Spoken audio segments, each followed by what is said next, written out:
Gem business කරන්න යනවාට ඔබ දෙනක් දෙන්න හැදුවේ. බුම්ම ගැන බිස්නස් කරන්න ලෑස්ති වෙන්න එපා.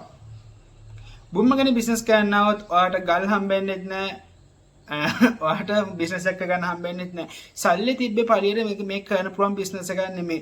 තනි කර මිනිස්සුන්ගේ කොන්ට්‍රැක්ට් එක. ඒ කියන්නේ කොන්ට්‍රැක්ට් වැඩි වෙන ප්‍රමාණයට මිනිස්සුත් එක්ක ඔයා ගනුදෙනු කරන විදිහට කතා ගන්න විදිහට ඒ කියන්නේ ඒකත් එක්ක යන බිස්නස් එකක් තමයි මේක. සමහරක් අය පතල් වලට ගිහිල්ලා මේ මිනිස්සුත් එක්ක එකට ඉඳගෙන බීලා එහෙමත් කරලා මිනිස්සුන්ගේ හොඳ හිත දිනාගෙන තමයි මේ බිස්නස් එක ඉස්සරහට යන්නේ. ඊට පස්සේ අමාරු කාලවලදී පොඩ්ඩක් අතෙමෙට මොනවල මලගවල් වල ගිහිල්ලා දානගවල් වල ගිහිල්ලා මෙහෙමත් මේගොල්ලෝ බිස්නස් එක කරන් යනවා. මොකද මේක මම කියන්නේ නැහැ ඕගොල්ලෝ හැමෝම මේ බිස්නස් එකට ආපු ගමන් එහෙම කරන්න ඕනේ කියලා. පොලේදී හරි කොහෙදී හරි ඔයාලට ජෙම් එකක් කරන් යන එක්කෙනෙක් එක්ක සුහදව කතා කරන්න. සුහදව කතා කරන්න, සුහදව ගල බලන්න. ඒගොල්ලෝ ලක්ෂයක්, ලක්ෂ දෙකක්, ලක්ෂ පහක්, ලක්ෂ 10ක් කේකලට. හැබැයි ඔයාලට වදින්නේ ඒක හරි ගාන රුපියල් 10000ද? ඔයා කියන්නේ හරි 10000 කියනකොටත් ඇවිල්ලා ඒක 10000 කියලා කෙලින්ම කියන්නේ නැහැ අපි. අපි අර පාත කියලා කියන්නේ. කියන්නේ ඔක ගලක ප්‍රයිස් එක තීරණය වෙන විදිහ තියෙනවා. ඒ දැන් මම ඊළඟට වීඩියෝ එකක් කරන්න. ඒකත් ඔයගන්ට වැදගත්. දැන් කියන්න එක නෙමෙයිනේ. හරිද?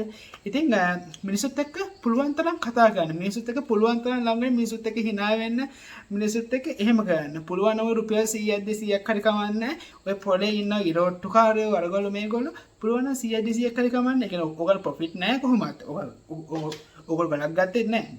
මං කියන්නේ මේ හැමෝටම බෙද බෙදා යන්නේ කියලා. බලලා එහෙම පොඩ්ඩක් දීලා එන්න. මොකද ඒ මිනිස්සුන්ට වාව මතක හිටිනවා ඊට පස්සේ.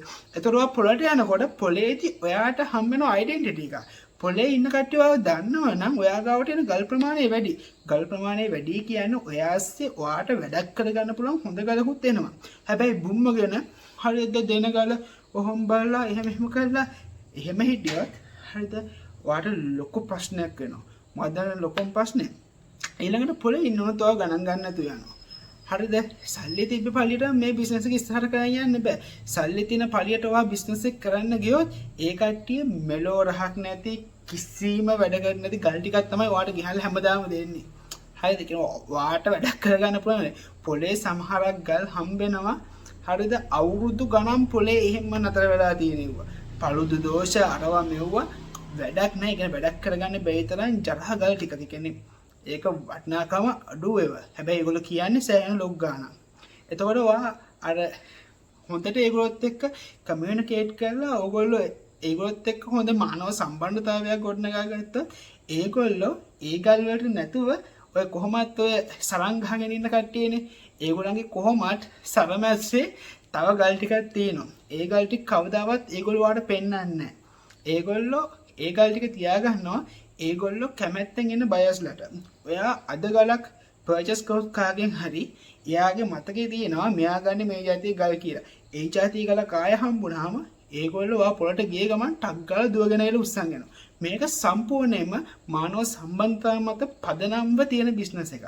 ඉතින් ඕගොල්ලෝ ඇවිල්ලා බුම්ම ගැන එහෙම බිස්නස් කරන්න බලාපොරොත්තු වෙනවා නම් මේකට හොඳ බිස්නස් එකක් හොයාගන්න. හොඳට මිනිස්සුත් එක්ක කතා බහ කරලා හරි මිනිස්සුත් එක්ක ගනුදෙනු කරන්න පුළුවන් නම් මේ බිස්නස් එක ඔයාලට අනිවාර්යෙන් ගැලපෙනවා. ඉතින් තමන්ටත් පාඩුවක් වෙන්නේ නැතුව අනිත් අයන්ට රැවටෙන්නේ නැතුව හොඳින් බිස්නස් එක කරගන්න අපිව මම මේ වීඩියෝස් වල මේ වගේ ටික්ස් කියලා දෙන්න. ඒවත් එක එකතු වෙන්න. එකතු වෙලා කොහොමද අපි ඔක්කොම ගොඩ යමු. එහෙනම් ගිහින් එන්න.